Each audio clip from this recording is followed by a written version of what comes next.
We're gonna be checking out this Bauer roller stand.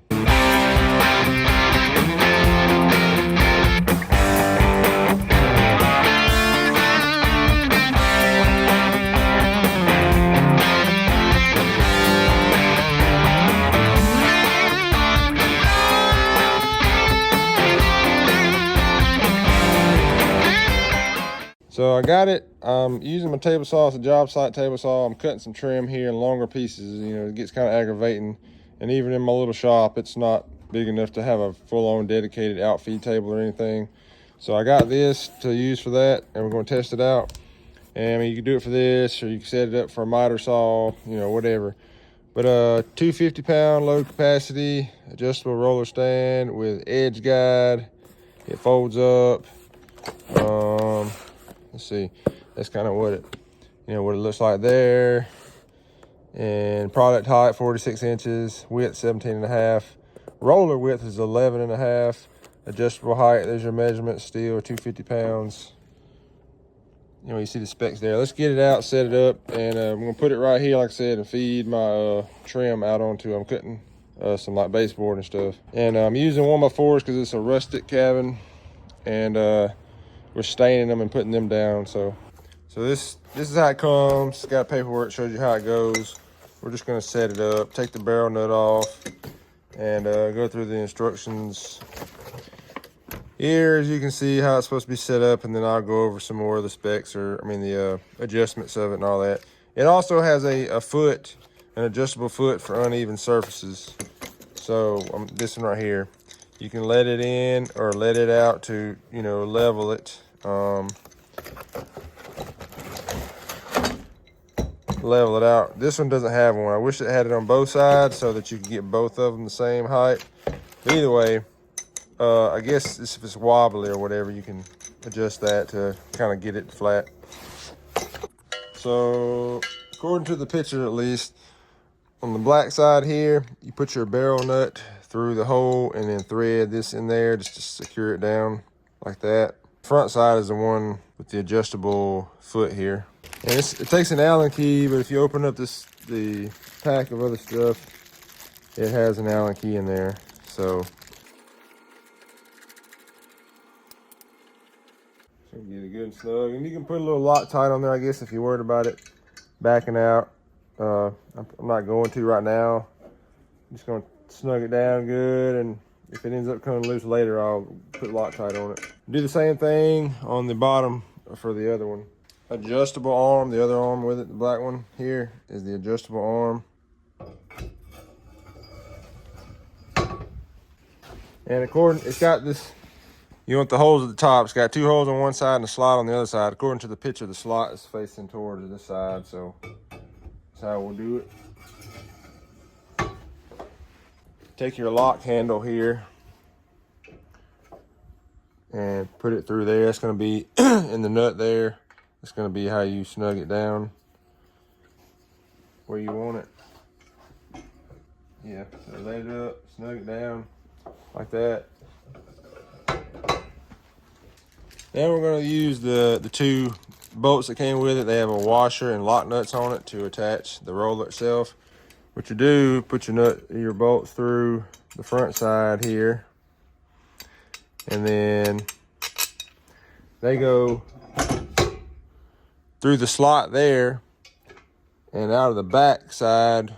You can't see because of the lighting, but there's two holes there, and that's where the nut will go on. I'm going to flip it this way so that the roller is more over the center there, which I'm assuming that's how it goes because that sits on the flat bar, sits on top of the tube in there. Now it doesn't come with a wrench for that, but I'm sure we all have a wrench, so grab you a wrench and snug that down. I'm going to do that real quick, then we're going to set it up out here and test it out. So if you're wondering, that's it's a 10 millimeter for a socket or wrench, whatever you're going to use. And I forgot to show the part number there. It's the part number 21214-B. Let's set this thing up.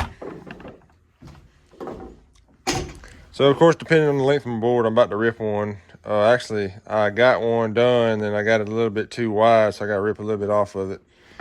But I'm gonna adjust it here in just a second and see how long I need it. Also, it has these edge guides you can flip up on the side, which that's pretty neat. So if you don't need them, flip them down. If you need them, there you go. And for this, I'm gonna use them. And I'm just gonna have my board sticking out here just to get my height. So there we go. I'm gonna see. I'm going out with it because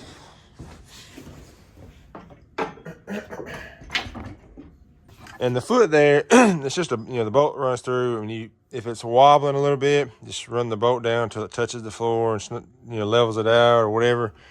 But my floor is pretty good like it is. So basically, I'm gonna rip this board, and when I get done, just sit on there like that. All right, I got my fence set up. We're gonna give it a try.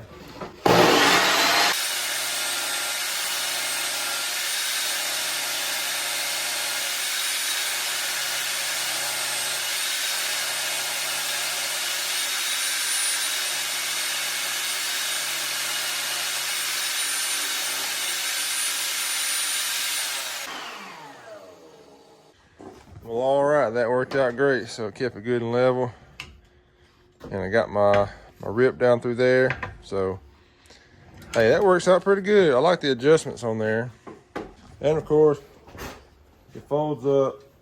The legs fold in so that you can store it somewhere. Don't take up a lot of space.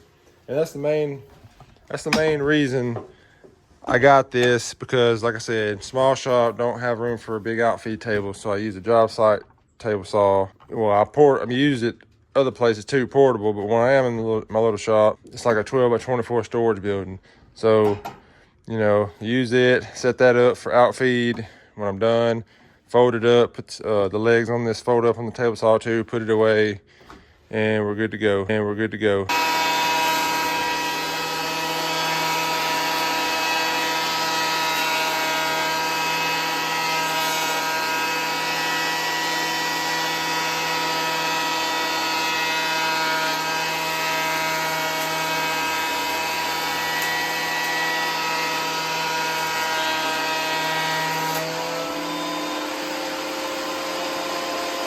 Oh, that worked out great. I got some good fresh blades on there, and these rollers adjusted just right. Now this is 12 foot long. I forgot to mention how long this is. This is 12 foot long, and I'm running 12 foot board through a bench top planer, and it is, with these rollers, it's working fantastic. I mean, I'm sitting on some crates here, and it's working out great. There ain't much more to talk about, so I guess that's gonna be it, man. It works pretty good. If you're needing something, I'd recommend that. It wasn't very expensive. Anyway, I'll catch you on the next one.